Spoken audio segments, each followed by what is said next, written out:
Sithanda ukubingelelana magumbini amane womhlaba. Sibonga uNkulunkulu osigcinileyo kwaze kwafika sona lesi sikhathi. Siqhubeka ngezifundo kulona leli kodwa kuleli viki sikusifundo se-11. Sibonga uNkulunkulu osesifikise kusona lesi sigaba. Mina engikhulumayo ngu-Amos Maforo.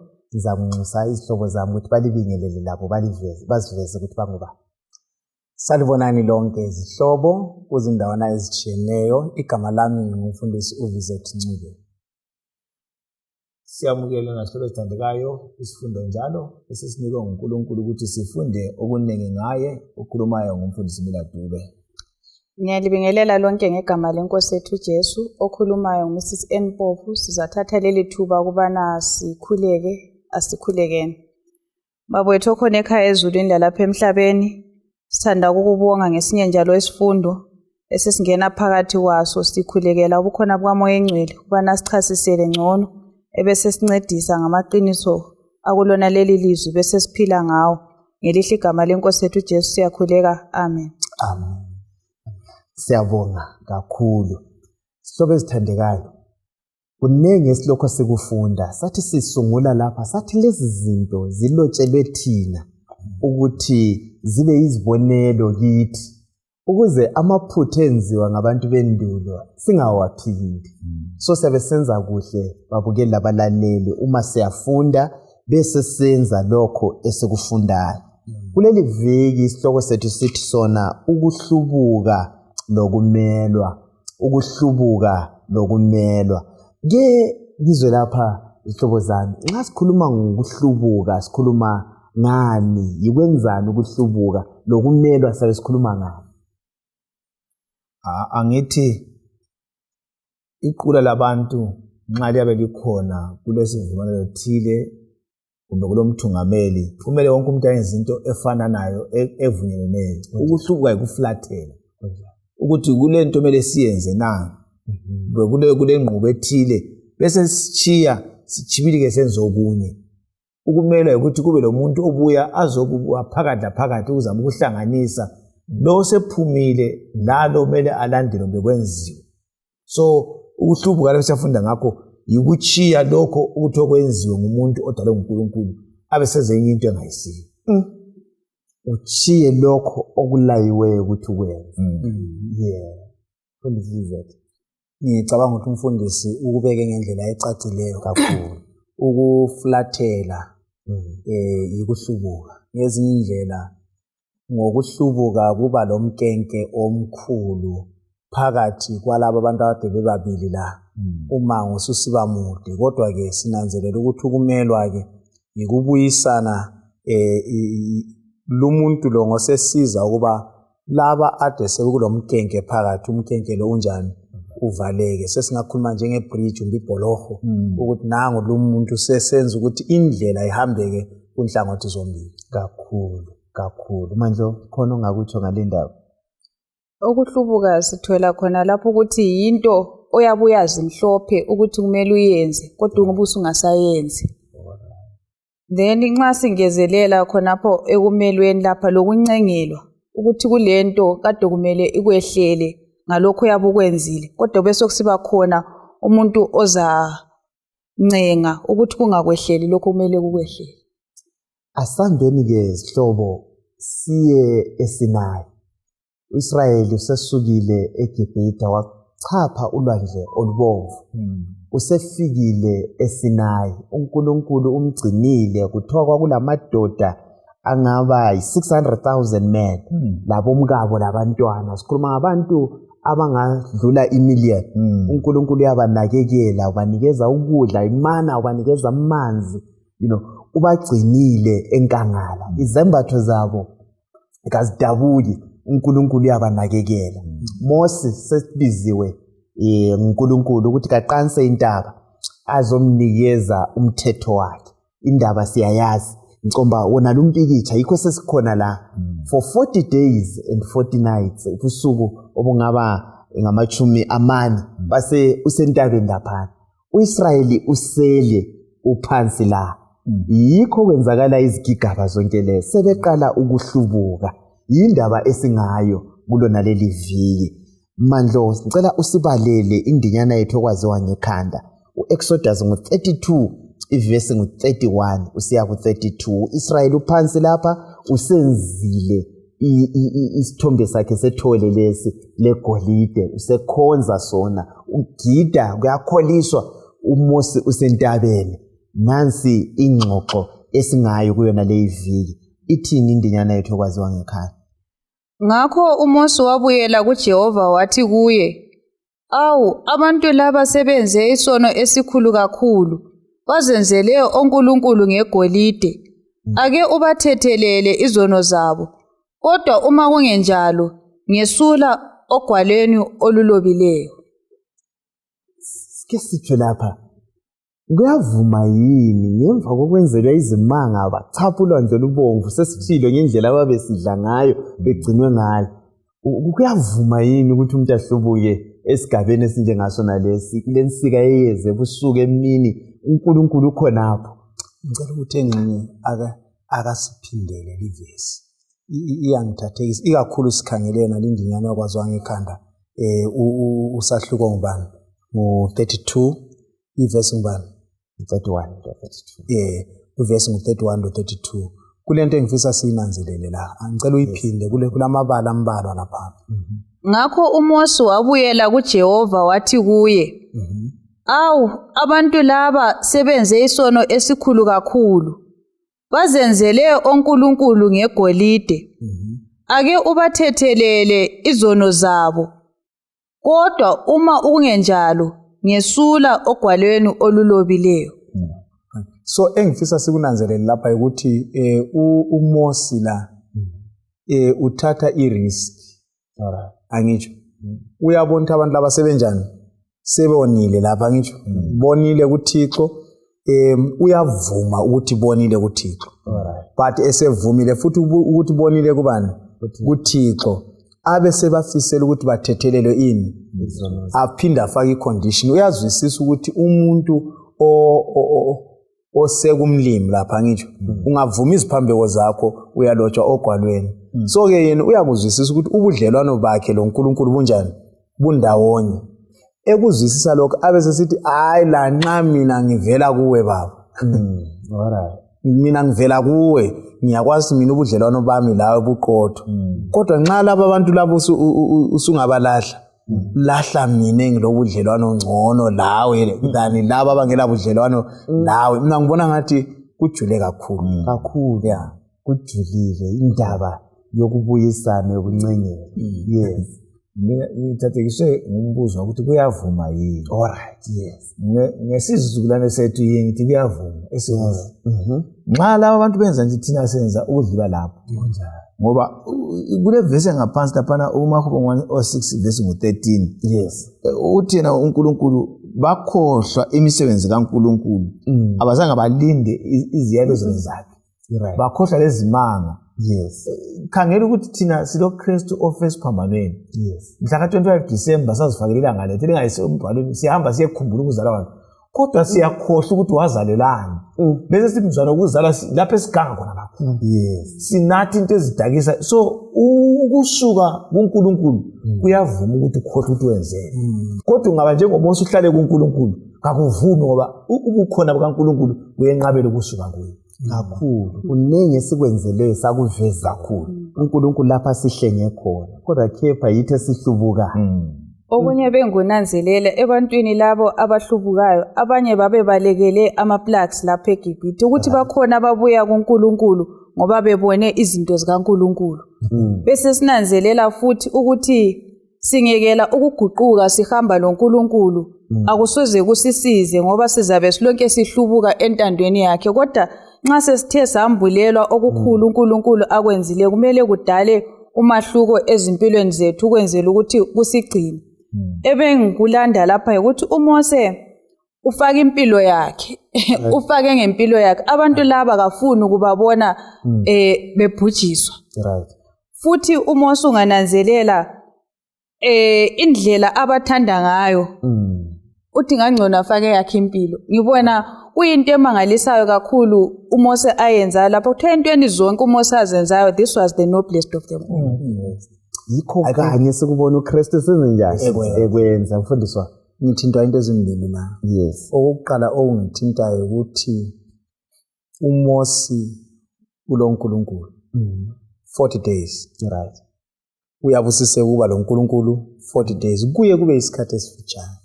Sifitshane kakhulu kodwa laba right i40 days kuba iba isikhathi esinjani eside ukuthi nge40 days benza into esabekayo. Benza uThixo wendalo wegolide. Ngicabanga ukuthi futhi la nxa isifundo sisehla siza kunanzelela phansi ukuthi nxa bezafika esigabeni sokuthi nge40 days behluleke ukuthi by the way uNkulunkulu wayekhona anyway. Kodwa bona bezwa sengathi kanjani kakho. And futhi nginanzelela futhi ingozi kumthungameli emhlabeni la. Ngaba umthungameli ngaba elder ngaba umfundisi ngaba ngubani. Ungaswelakala ezimvini zakho. Kunengo kungonakala. Nango kwesikhatshana uyakhe uMose eqansile ake sikhangele ku verse 1 to 6 chapter 32 kaExodus khona pha sikhangele verse 1 to 6 okwenzakalayo ikakhulu kubathungameli ingozi yokuthungamela. Wathi lapho abantu bebona uMose esephuzile ukwehla entabeni babuthana kuAaroni bathi kuye, lalela senzele onkulunkulu abazahamba phambi kwethu ngoba umuntu lo uMose owasikhupha elizweni laseGibhithe asikwazi osokwenzakele kuye. uAaroni wabaphendula wathi, khumulani amacici egolide asezindlebeni zamakhosikazi enu, amadodana enu lamadodakazi enu liwalethe kimi. Ngakho abantu bonke bawakhumula amacici abo bawasa kuAaroni. Wathatha lokho abamnikeza khona wakwenza kwaba yisithombe esibunjwe njengethole esebenzisa insimbi yokukhanda. Basebesithi, laba yibo onkulunkulu benu o-Israyeli balikhupha elizweni laseGibhithe. Wathi uAaroni ebona lokho wakha i-altari phambi kwethole wamemezela wathi kusasa kuza kuba lomkhosi kaJehova. Ngakho ngosuku olwalandelayo abantu bavuka ekuseni kakhulu banikela umnikelo wokutshiswa baletha lomnikelo wobudlelwano. Emva kwalokho bahlala phansi badla banatha basukuma bagida. Ake sihlaziye lindaba le. Sike siqale ngoAaroni. Wehlule kanjani ubuthungameli mfundiswa? Leadership. uAaroni usitshengisa ukuthi uluntu alula kumamela entweni kaNkulunkulu. Nesikho ule weakness eyokuba ngumuntu. Right. uAaroni umdala ngeminyaka kuMose. uAaroni ukuwaqansa entabeni wabona inkazimulo kaNkulunkulu ngomunye obizwe nguMose wahamba laye. Ukhethwe nguNkulunkulu konke lokhu kwenza ngabona ukuqhakatheka kwakhe. Futhi ufuna umthungameli othandwa ngabantu. Ngafuna ukuthi atshengise ukuma emele ulutho alibizelweyo. Athi nayi ngcono ngibenzele abakufunayo. Athi mina ngizazimela ngithi hayi lethani igodeli layo lama elisemacicini nawo. Yena uyakwazi abantu abokunikela vele bayakuzonda bafuna ukunikela kuNkulunkulu. So ngakhoma egolide baza godla bathi asifuni. But ngenxa ukuthi obavala ukunikela nguSathane kanti sokwenziwa kaSathane wahlathi banikeni uAaroni. Abesesenza ngenxa ukuthi uthina njengoba belethile ngizakuthini. Futhi mina kungihlupile ukuthi ngaforo. Ukuthatha icici ukhande uginqa kanganani uzikuba ithole. Uyabona ukuthi isono nxa sesifikile ulamandla kanganani. Kodwa kuNkulunkulu wenzima ukusebenza. Ngibona umthungameli ocompromiseayo, ovumayo ukugeleza lokufula. Umthungameli ongameli iqiniso laziyo. Umthungameli ofuna ukuthokoza abantu kulo uNkulunkulu ombizileyo. Ukuyekethisa abathungameli. Sibiziwe simele simele iqiniso. Ungabona uthungamela ungaba sebandleni enkampanini esigabeni ufuna ukuthokozisa abantu uzekela ukuba ngumuntu omela iqiniso uzekethisa abanye bazakufa ngenxa yakho. Iqiniso liqhakathekile bathungameli ukuthi silimele izinto azihambe emabandleni ngoba asimeli iqiniso. Kuyinokunye sikufundayo lapha nesimilo sikaAaroni. Ngifisa ukuthi isimilo sikaAaroni siqhathanisele sika Moses. Ngoba bobabili ngabathungameli. Mfundisi uDube sekwakuveza. uAaroni umdala. Ayitsho. kulezinto uAaron ayilama advantages kiwo over uMoses kodwa akasiboni ezisebenzisa angithi okwesibili uAaron uyenelisa ukukhuluma angithi kodwa uMoses uyenjani uyagagaza bese sinanzela ukuthi uMoses uba lamathuba amaningi loNkulunkulu but asizwa amathuba amaningi uAaron ezinika ithuba lokuba loNkulunkulu so ingozi esilayo njengabathungameli ngingaba lazo zonke ama privilege lokwenelisa okuningi kodwa ngingakwenza ngedwa akulandlela vele ngizaphumelela ngayo at some point ngizakuwa loba kutheni so uAaron la ukhetha ukuzisebenzela yedwa engaconsultanga umlimi so sekuthutsha lokho okunye mfisa sikunanzelele ngoAaron sekukhona la namhlanje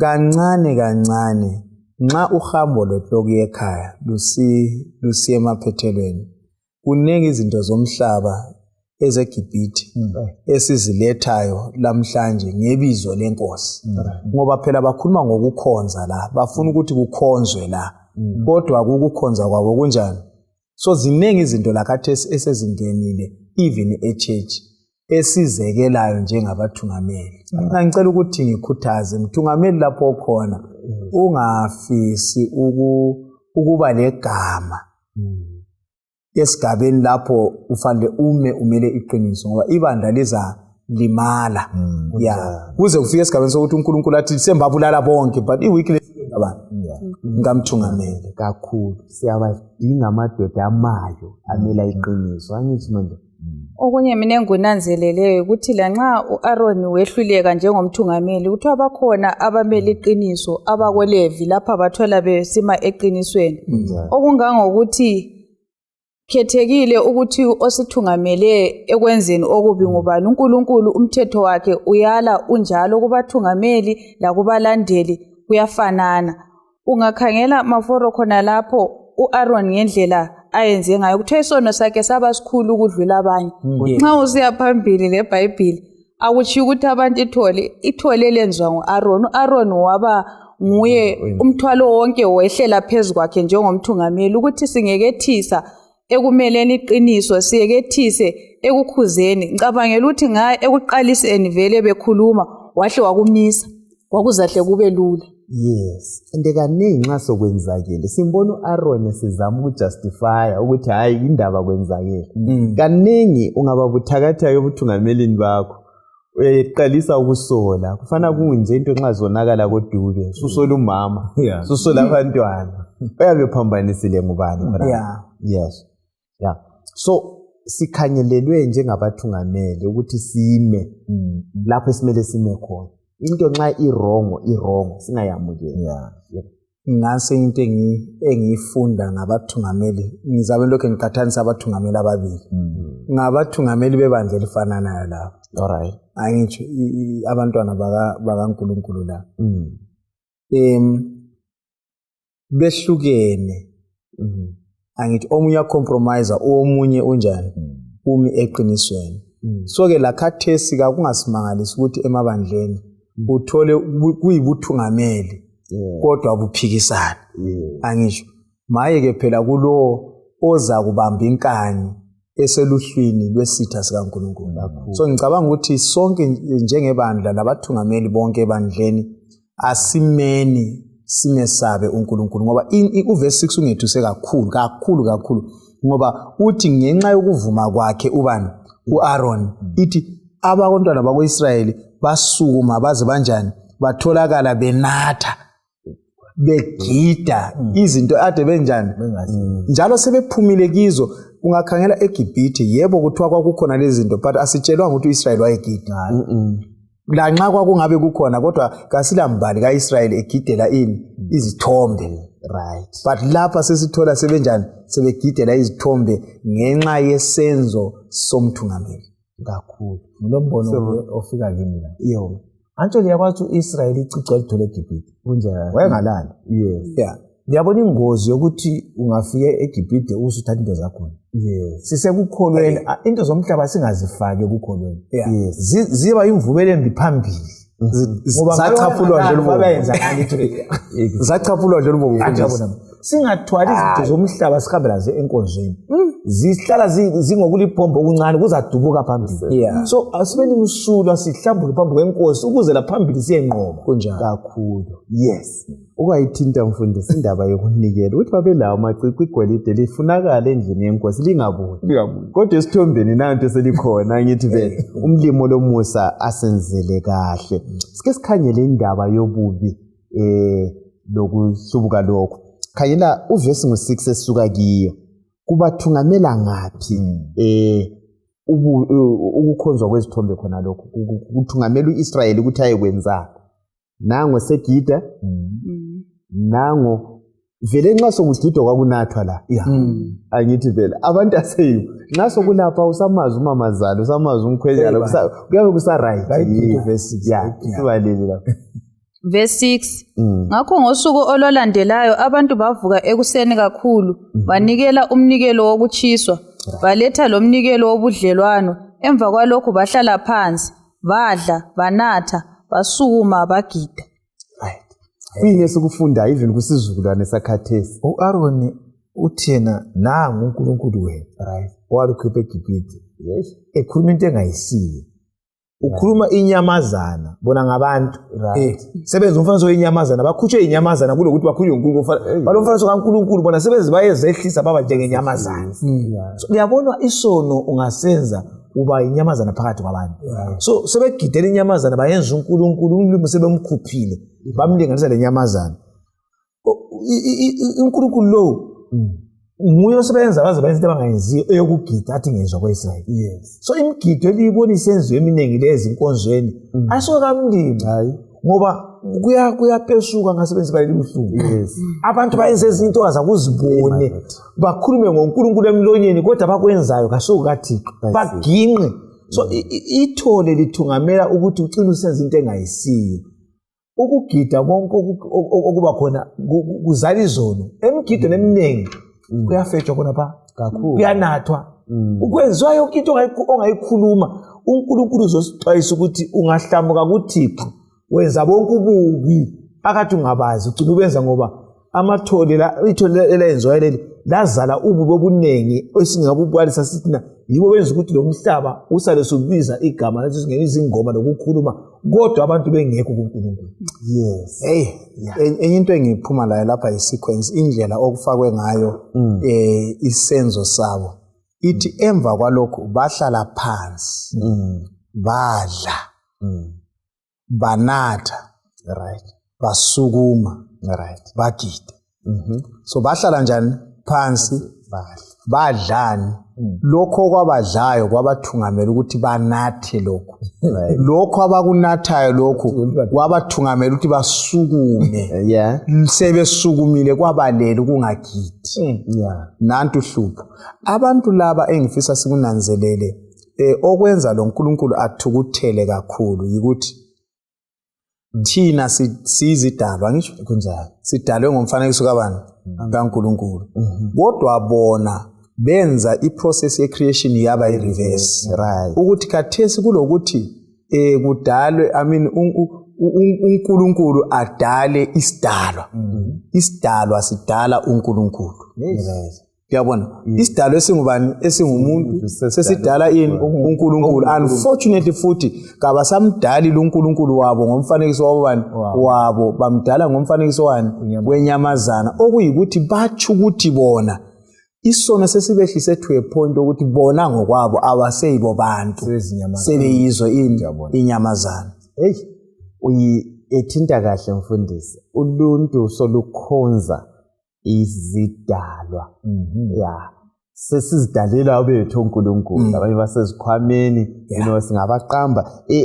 Ungakhanyela indaba leyi ekuRoma 1 ivesi ngu22 siya ku27 la uyibeka icace akhulume ngokuthi abantu babizelwe ungasibalela lapha 22 to 27 lanxa bazenza abahlakaniphileyo baba yizithutha benana inkazimulo kaNkulunkulu ongafiyo ngezifanekiso ezenziwa zafana labantu abalakho ukufa lezinyoni lezinyamazana kanye lezinanakazana ezihuquzelayo Ngakho uNkulunkulu wabanikela esonweni sezinkanuko zenhliziyo zabo zokungesabi ukujeziselwa ubufebe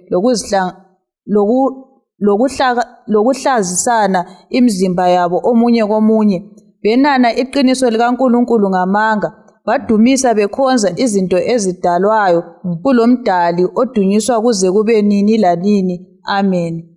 Ngenxa yalokhu uNkulunkulu wabanikela ezinkanukweni ezilihlazo, labesifazana bakibo benana ukuphathana kwemvelo ngokungesikho kwemvelo. Ngokufananayo abesilisa labo badela ukuphathana kwemvelo, labesifazana batshisekela ngokukhanukana. Abesilisa benza izenzo ezilihlazo, lamanye amadoda bazilethela isijeziso esifanele ukuxhwala kwabo. Akusikho yini okwenzakalayo kusizukulwane lesi? Yikho kanti. Singeke sithi nasibumba ithole lika-Aaron kodwa silala ithole. Right. Ngoba nxa umuntu ezayakhonza inkomo adinga ukhulu uyogcina abantwana lidlozi. Yena uNkulunkulu esidale ngomfanekiso wakhe wasitshengisa nendlela yokukhonza. Nxa umuntu uzathemba intebe ehlala esikhwameni, eyathemba imfuko, ehamba echela athi uvula indlela, ebuza indlela, uthi ubuza kukhulu. uThixo uyacunuka. Sizoxwayiswa abalelo babukela ukuthi uNkulunkulu uthena singabi njengabantu bakaIsrayeli abasuka bakhohlwa indlela kaMlimo baze batshintsha lemvelo bathi imtshado isasebenzi wesilisa losifazana kone ekuqaleni kwathiwa kulo wesilisa losifazana ukuthi kube lomuzi kanti uyafica amadoda amabili athi akho umuzi. Kodwa ke uMlimo uthini? Hayi, uNkulunkulu asisize uzosikhuza ukuthi okwenziwa ngoIsrayeli lingabuyeli ngoba kuyacunula uNkulunkulu kakhulu. Isihlobo esithandekayo sivizelwe isifundo lesi silandile ukuthi sizosiguqula singagcini uNkulunkulu kakhulu ngoba imizwa yethu iyaguquka. Ubone appetite ezingwabi yezinto ezilungileyo kumele sibe la ingasayini Mlimo asihawule. Yes. Abantu behlisa indaba yokukhonza sikwayithinta mfundisi Ncube laphana ukuthi abantu bagcina bekhonza isidalo. Sikubona ngayiphi indlela kulezi insuku ukukhonzwa kwezidalwa lezi into abazidalile abantu? Ngibona ingozi yokuqala ngiyokudala kumbe ngiyokubumba isithixo. Angithi kule ngozi ezimbili. Ukubumba isithombe ngokwaso. Alright. Okwesibili ukusikhonza. Alright. Angithi so ke umbuzo ke uthi wena lamhlanje sekulamhlanje iziphi lezo zithombe esizibonayo? Khathesi mfundisi sungangatholi isithombe senkomo. Hayi, sungangatholi sembuzi kumbe senkukhu. Kodwa sungathola isithombe semali.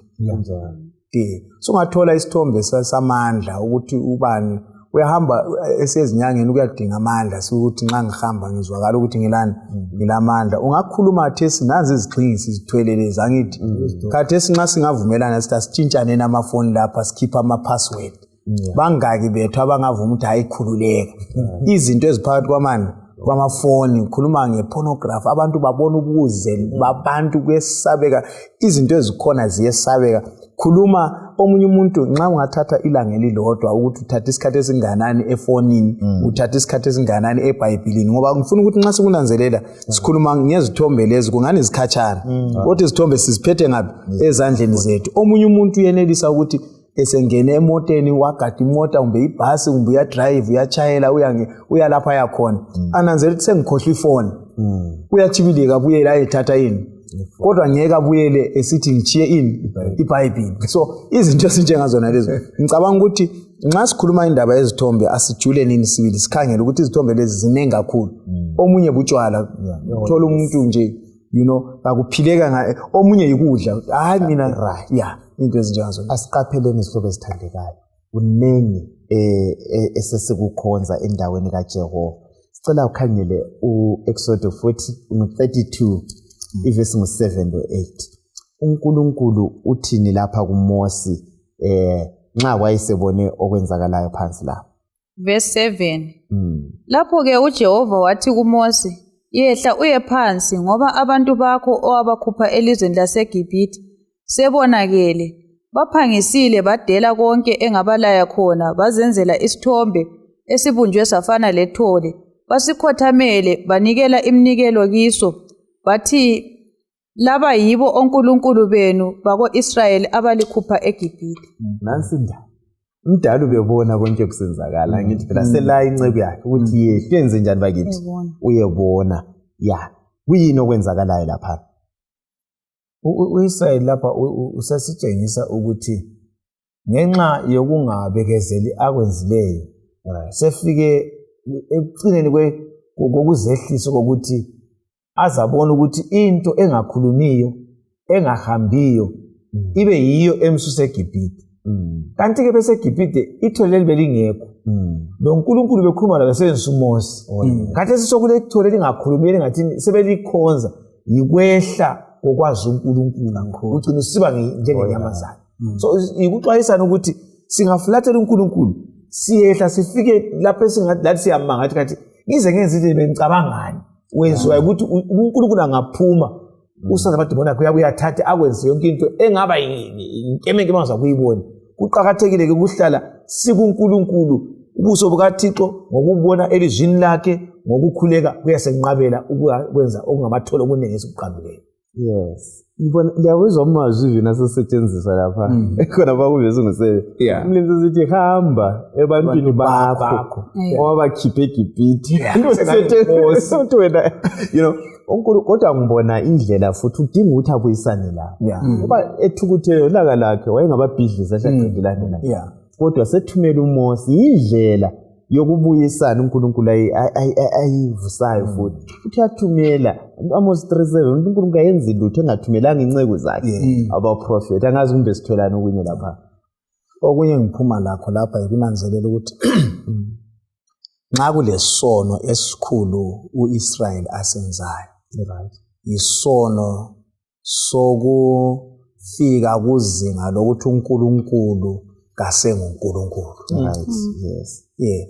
Bayalibala indlela abaphume ngayo eGibhithe kusukela kuzifo inkangala befika olwandle lubomvu isimanga sokuhamba emhlabathini omileyo isimanga sokusemana konke lokho nxa kufika esigabeni lesibafika esigabeni sokubona mina ngubona leyo ndlela babona ithole lingcono lingenza izimanga ezidlula izimanga uNkulunkulu kanjani. So akukho ukuhlubuka okwakudlula lokho njalo uNkulunkulu wayengeke kanjani athule. So ngibona imithetho emibili umthetho wokuqala lo mthetho wesibili lapha unjani usephulwa ngendlela ebuhlungu ungabi labanye uNkulunkulu ngaphandle kwami futhi ungananzela umthetho wonalo uNkulunkulu ukwenza ngoba baphakathi komumo okwazi ukuthi kulabo uNkulunkulu abaningi. Nxa sisiya phambili ngalunanzela ukuthi Deuteronomy sithi vele kakho omunye ubani uNkulunkulu ngaphandle kwabani. So nxa sebe lesikhathi sokuthi beyisizwe esikhethekileyo ke bathi khathesi wena Mose lo uNkulunkulu wakho ngapho salani ngapho thina sesibona ngathi sesizenzela thina uNkulunkulu sebefike kuzinga lokuba ngoNkulunkulu bona. So ke sebebona sebe equal uNkulunkulu kangeke athule kodwa ngicela ukubuza kathi sure isono kodwa isono isono sinjalo akunje ukuthi ithole leli bakhupha eGibhithe liyabasa ngaphi ithole liyakwazi ukuthi ngakuthiwa baye ngaphi yikubi wesono ukuthi uSathane uyakuvala ube impumputhe akuthi ukuthi wena ukhonza unjalo entebe yakho ezweni yafika ukhonza unjalo lesono sakho ungazihluphi wena yafika ezweni njalo kathi kuyakwazi vele usuphelile usayindawo kakhulu. Simele siqaphele bakithi lapha esikhona asiqapheleni uSathane ufuna ukusiyanyisa manje. Nginanzelela ukuthi indaba lapha eqhakathekileyo ukuthi singasuki ebukhoneni bukaNkulunkulu. Ngithe ngicabanga ukuthi ungakhangela nxa ufunda usiya phambili kwenzakala isehlakalo esifana nayo uMose uya entabeni 40 days kodwa akufanani lalokho. Lapha kwakuhle kwalahleka ekuthena abantu besele kabasalanga bekhonza. Lathi singathi silindele uJesu ozayo kwesibili engaphuza njengalokho abanye besitsho njalo kuyawonakala nxa singahlali siqhumene lezulu. Singaxhumana lezulu okunye okuyizinto kuyafiphala emehlweni ethu. Ungananzelela lapha kwasongani sebeswele into yokwenza bathi ngcono sidingele owethu uNkulunkulu esizabe simbona ngamehlo la khathesi maforo sifuna ukukhonza ngendlela yethu kunjani uyezwa abantu besithi echechi kuyabhowa unganjani sithathe lokhu silethe singakuletha sesizivulela ezinye izinto ezizasenza sicine singaboni izinto ngelihlo lezulu khangela khathesi sebegida sokusenzakala ezinye izono phezu kwazona lezi khathesi uNkulunkulu uyasibiza sonke ukuthi sibuyele ekukhonzeni uNkulunkulu owadala izulu lomhlaba kuzaba isivikelo kakhulu bakithi silokho sincengwa asiphendukele belidaba lwengilosi ezintathu uthi mesabeni wadala izulu lani lomhlaba nguye yedwa omela khonza nothi izidalwa zethu zezandla zethu yes enye into engithintayo enxe futhi siza kufunda kusifundo sevikezayo lapho esinanzelela ukuthi le impikiswano enkulu yes uIsrayeli lalo umthungameli uAaron ngokususa amehlo abo kuNkulunkulu lokho besiya egodini elichonayo angitsho kodwa ungakhangela uMose la sithola ukuthi lokhe ebusiseke ukuba lo nkulunkulu lokhe efisa ungakhangela isifundo ekuvikeza sizakhuluma ukuthi uMose wacela ukuthi uNkulunkulu ngicela ukukubona kodwa isikhathi sonke lokho behamba njani elaye so ngicabanga ukuthi okuzasincedisa izikhathi zonke yikuthi amehlo ethu kawahlale ekhangele kuNkulunkulu ungakhathalekile ukuthi sihlangana lezi zenhlakalo ezinjani la lapho singafika emathubeni ukuthi ngwani uNkulunkulu asimboni enxa sifaka izibonelo kwesinye isikhathi siyagulelwa sifelwe enxa kwesinye isikhathi umdingo umthungameli unganjani ungamboni amehlo akho ahlale ekubani ekuye uNkulunkulu kakhulu ake sikhangele le siyabonga kakhulu ukuchaselwa lapha kulamavesi ambalwa enzalo isuthi siwabale seku Exodus chapter 32 verse 9 usiya ku 29 kodwa sizabala lawo uverse 10 usiya ku 12 lo 19 lo 20 bese sixoxa la sikhangelele uverse 10 usiya ku 12 verse 10 khathesi ke ngiyekela ngingedwa ukuze ulaka lwami lubavukele ngibachabalalise kodwa uMose wancenga umusa kaNkulunkulu uJehova uNkulunkulu wakhe wathi awu Jehova kungani ulaka lwakho kumele lulavukele abantu bakho owabakhupha eGibhithe ngamandla amakhulu langesandla esiqinileyo na kungani amaGibhithe kumele athi wabakhupha elizweni ngenxa yenhloso embi ukuba ubabulalele ezintabeni abakhucule baphele ebusweni bomhlaba phenduka olakeni lwakho olwesabekayo uthambise umoya wakho ngokungaletheli abantu bakho ukubhujiswa verse 19 wathi uMose esebanga ezihonqweni ebona ithole kanye lokugida okwakusenziwa ulaka lwakhe lwavutha walahla amatshe ayesezandleni zakhe ahlephuka aba yizicucu phansi kwentaba wathatha ithole ababelenzile walichisa emlilweni walichola laba impuphu wayivuvuzela emanzini wabanathisa wona abaka-Israyeli right silalele laphana emakhaya ezindlini singafika kuverse 29 kodwa indaba lapha sibonani kundlela uMoses umlimi semvezela afuna ukukwenza uyangenela uthi la esesehla afika abone ukuthi lokhu kuyabheda lokho athukuthele uyiphatha njani lindaba le uMoses mina mbona ukuzonda komuntu lokho kwehlukile ngoba uNkulunkulu wayesenelisa ukuthi ahlaba abulala uMose ngabuni kunjani kodwa ke wathi hayi hambe babone yes ngizilo ukukhuluma kodwa hambe babone uzibone nxa efika la uhlazonde njengoNkulunkulu yena azazonda abulale lo mthetho kaNkulunkulu uNkulunkulu umthetho kaNkulunkulu ungivele iyisimilo sikaNkulunkulu ahla ujikele phansi ufe so ngibona umahluko uNkulunkulu ule righteous indignation uzonda kulomusa okufuna ukubuyisa umuntu uMose waba loluntu wazonda waphahlaza kodwa umlimi la futhi wambamba njengomntana wakhe wambutha ukuthi hayi ngizamenza abaza amatshelana futhi ukwenza ukuthi sibuyisane lo-Israyeli njengoba ecelile so sibona ukuthi isono siyacunga uNkulunkulu kakhulu akula muntu omele athi uNkulunkulu angixolela ngenxa yokuthi isono sabazali ngaze lapha nathi nami khona umuntu ngomuntu uzafinyela ivangeli kumele sikhethe uNkulunkulu. So isono siyacunda uNkulunkulu, kungabi labantu abazakufa ngenxa yami ngicunda uNkulunkulu ngisenza into engayisiyo. Kufanele sibuthane sitshengisane indlela kaThixo, kodwa siyabonga umusa kaJehova ekuthukeleni kwakhe uyasixolela. Hey bathi mina uMose uyamangalisa ukuthi vele kadingi kubona kabili kathathu lokuchasiselwa. Uhle asebenze ngokuvele sokonakele ukuthi lapha into engayisiyo ngoNkulunkulu wabo ahle bavezele ukuthi uNkulunkulu wenu lo ngihle ngimchole kuhle kukhanya ukuthi uNkulunkulu lo kalamandla. Ngiyacabanga ukuthi uAaron laye wethuka labantu bathukuthela ukuthi besikhonza uhlu phela kuyathi dlwema for nxa sokuthi lapha besokuphambaniseka wabanathisa wathanda uNkulunkulu uyeli umnathi uNkulunkulu hey yena okunye ongithinta lapha ngiyazibuza nxa ubungaba ku position kaNkulunkulu bekuya kumanjani ngoba uNkulunkulu uthuma uMoses ebantwini asebewoni uzondela uIsrael angithi uMoses umngane kaNkulunkulu in this case aba right bangu2 uNkulunkulu lobani noMoses so uNkulunkulu noMoses baxoxa la but at the same time uMoses nxa efika lapha aphinde wone angithi uphosela ini umthetho ngapha phansi oyisimilo sikaba nje umfundisi ekhulumile lapha so ke khangela ke ukuthi uNkulunkulu umusa wakhe ungakanani.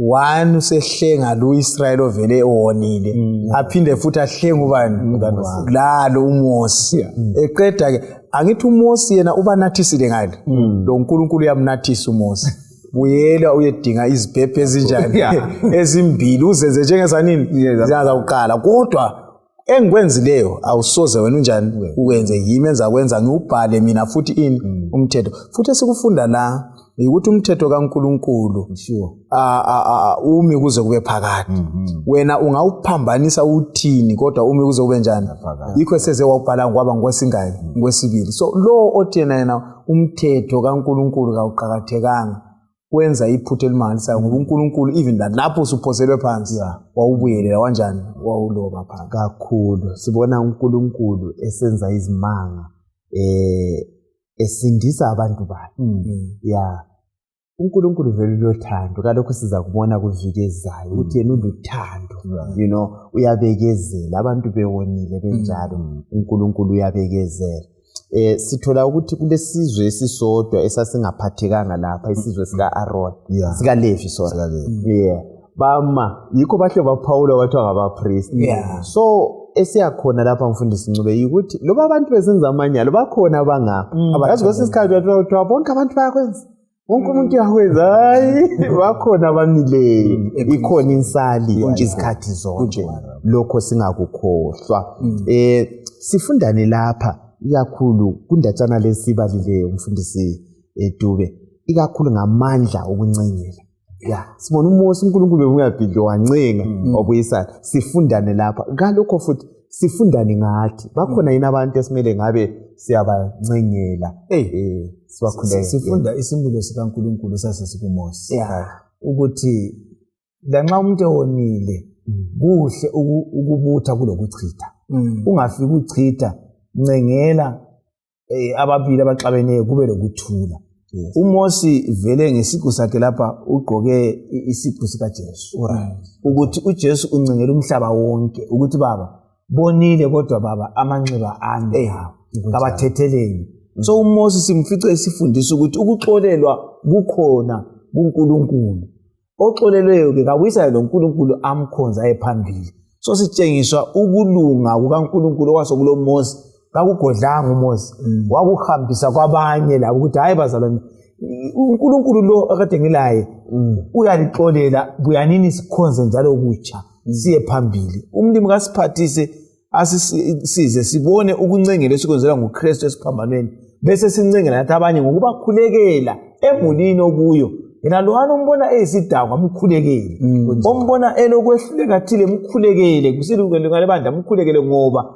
ukukhulekelana lisiko lezulu silifundiswa nguJesu nakuMose nangola kakhulu abasihlukumezayo sibancengele bakhulekele mina okunye okungithintayo njengomthungameli ukuthi nxa sise ebandleni bakhona abantu abenza amaphutha njalo ukuthi le bandla kufanele lithathe izinqumo ngokunjani ngokwenza iphutha yes lalomuntu kodwa kaningi ngiyake ngihlale emhlanganweni enjalo uzathola abantu sekungani yibabonelwe ngumuntu abala mkhumbulo okwazi ukuthi labo bangavuka kusasa benjani besenza okunjani okufana nayo mina ngiyakhuthaza kubabukeli labalaleli ukuthi asibeni lalo umkhumbulo esiubona kuMosi uMosi ungakhangela uthukuthela ngisho umthungameli ubathukuthelele wazi wawisa yini angitsho but uNkulunkulu nxa esekhuluma lapha futhi ngokubachitha laba bantu uthi ngangcono ke baba lapha unjani so ke phakathi kwethu njengamalungu ebandla siyafika esigabeni sokuthi la lapho sekuthiwa ubani sibili kusegcekeni nampu lobufakazi ukuthi hayi ake lime kancane ake sithikhwimilili kancane sikhangele le indaba silala umkhumbulo kumbe sike simkhulekele kumbe sizile ukudla ngoba umuntu lo selimele mina ngicabanga ukuthi nxa singaba lawo lo mqondo le bandla likaNkulunkulu liyakukhulu kakhulu yes okunye lapha sinanzelela ukuthi lanxa singancenga lapha uMoses usinika isibonelo esihle ukuthi uAaron kaphonga umchiya nje aphonga umncengela uhla amqonde ukuthi kati wenzeleni ithole ungananzelela isona esisodwa silida kwesinye ngendlela aphendula ngayo Aaron ungathi kwenzakala isimanga kodwa kunguye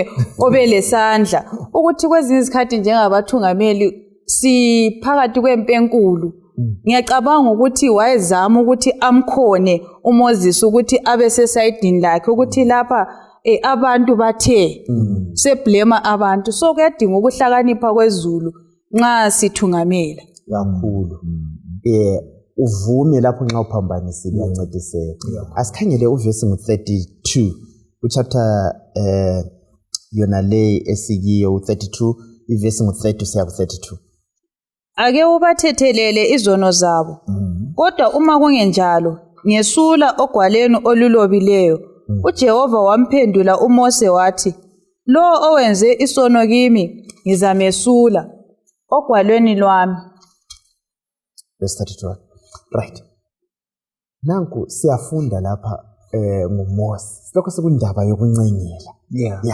uhamba azafike kusiphi isigaba uMose uyawazi ukuthi ibizo lami libhaliwe ethi ngangcono uMose simthola eselungile ukuthi ngangcono kufe nxa ukhithwa suyikufa ke ngangcono mphume mina asimboni engumfanekiso kaChrispini la kakhulu yiwo kanye xathu uMose engeke ngakutsho phambili ukuthi uthethe wagqoka umoya lesimilo sikaKristu ukuthi bonile benjalo kungcono mina ngiye kufa ukwenzela ukuthi iminingi lisindiswe ngami so uthi igama lami ngcono lifake on the block lifake etafuleni igama lami kudlulela ami igama kule ningi leli lisindiswe ngibona ukuthi mina vele singabangane uNkulunkulu xa ngalala mina hayi uzangivusa ncedisa labo baqala bathethele laba so uNkulunkulu usinike uJesu ukuthi ngoKristu thina singasafi sikuyisane laye so sibona indlela ivuleka yokuthi la nxa bese sisukile sabumba amathole ethu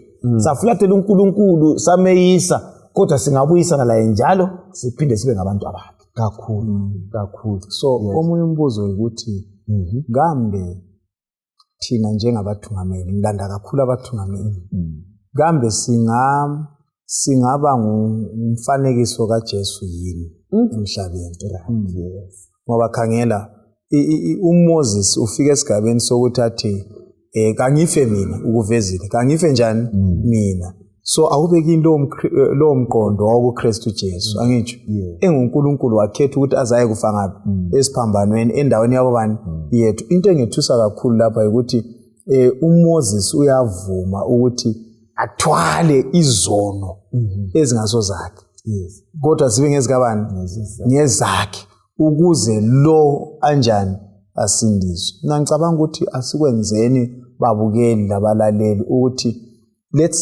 asithandaneni sisekelane sikhulekelane uzile ukudla uzile umuntu ukuthi hayi lwana ubuthakathaka bakhe ngasafuna ukuthi abe njani abe yedwa right Samthola futhi uMosi ucela ukuthi amagama asebenzisayo ukuthi mlimi kangcono uthwale izono lezo. Sifundani ngamazona la ikakhulu sikhangela indaba yempikishwano enkulu lokuphetha lokuza kukaJesu. Wayethwala izono zabantu ngubani vele? Njengoba sithethe nawayevele uMosi engumlingisi kaJesu, right? Ukuthi ibala lithi ukuthethelelwa lapha lalisithi ukuthwala, ukuthi Nkosi thwala wena yekela mina ngizithwale kungangcono ngife mina ngizithwale izono zabo kufe mina bona baphile. Lo Jesu la uthi baba ngicela ukulenga bona baphile. So sibona uthando lukaNkulunkulu ngomntana kuJesu, lapho uthando lukaNkulunkulu ngomngane wakhe uMosi ukuthi abantu babuyisane laye kakhulu. Angithi be so kuviki leyo simele sifunde isihloko esithandekayo. uNkulunkulu aloyisa ukuthi sibe yikho khona ukuthi sifuze uJesu kakhulu, sithandane, sizwelane. Vele abantu bayona thina vele sihlamukile, uNkulunkulu siyahlubuka la kuye. Kodwa loba kunjalo uyasilandelela kakhulu, ufuna ukubuyisana laye. Singabi imgoqo yokuthi abantu bangazi kuKristu. Kumbe singakadluli khonapho ungananzelela nxa usuka la ephezulu uzathola ukuthi abantu benza isinqumo, abancengelwayo maforo ngabathethe isinqumo. Ungananzelela lapha bakhona abanye abafayo bengathathanga isinqumo. uMose wahle wakufaka abakoLevi bahle bayala. Lathi khathesi uJesu esincengela kasoza ancengele umuntu ongafuni ukuncengela. Thina silengxenye okumele sidlale ukuthi kumele siyenze izinqumo ezizayenza ukuthi uNkulunkulu ukuncenga kwakhe kusiphathise. Izono zonke vele zilama consequences. Loba kuyini okwenzilwe kule mbadalo yakho. Kukhona sengezela abana mfundisi Ncube. Mina ngicabanga ukuthi sinanzelela ukuthi isifundo lesi engunanzelela kakhulu nxa silenhlangothi ezimbili. Sibona uhlangothi lwabahlubukayo, sibone uhlangothi lwabanjani, lwabamela abanjani, abahlubukileyo. Siyananzelela uNkulunkulu emela ini abantu abakhe, angitsho. Emelwa ke kulabathungameli ababili, uMose kulomthungameli ubani, uAaron. Omunye uyahlubuka, omunye kanjani, uba ngumeli. Bonke bengabathungameli bakaIsrayeli. So ngicabanga ukuthi kuhle ukuthi sonke sifise ukusuka ekuhlubukeni sibe ngapha kulolu hlangothi lwani lokuba ngabameli. Kanti ke thina njengo-Israyeli sonke asivume nini samukele lolu thando lokumelwa, ngoba lapho sasizona uKristu wasifela. uKristu wasifela. Mfundisi wami Dube, sisiya emaphethelweni kakhulu sikhangela ibhuku leli uPatriarchs and Prophets page 315 siya ku 327 elithi kulesihloko esithi idolatry Sinai. Kuyini esingabe siyakuthola lapha? Umvukela kulempumela embi, right? uNkulunkulu nxa esibizele uhambo lwakuye ekhaya ezulwini asilalele nakutshoyo, ngoba uIsrayeli uhambo lwakhe wasuka wakhangela izinto kulokukhangela kuThixo. So ngikhuthaza ukuthi asuse namehlo ethu ezintweni ezithile lamandla ethu entweni ezithile sifake kuNkulunkulu, ngoba nguye osinika impilo yokunqoba. Efeso 3:20 ethina ngoba nguye osinika ukwenelisa lokunqoba uma sibheke kuye. So ngikhuthaza abantu leli ukuthi asikhangeleni kuNkulunkulu, sithembe yena kulolu hambo. Umvukela sisuke kuwo ngobheka kuJesu sizabanqobe ekucineni nxa siyale sikhangele kuJesu Kristu kakhulu.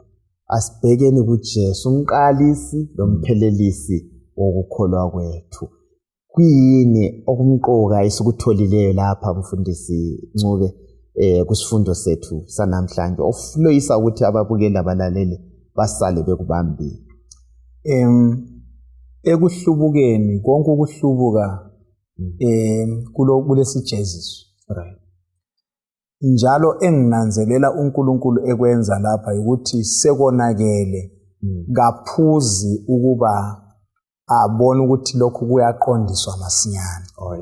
So ke kule ngozi yokuthi kwesinye isikhathi abathungameli sibone isono sisifukele, right? So kuhle ukungafukeli ini uMose nxa isehle entabeni uthwele ini umthetho, angitsho immediately uhlabone kusonakala, angitsho ahle athathe iaction khonapha, angitsho.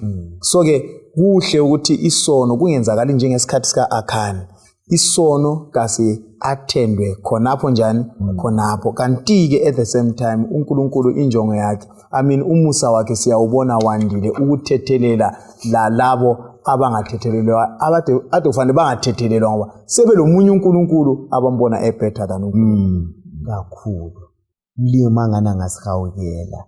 Manje kuyini oloyisa ukuthi sisale sikubambile namhlanje?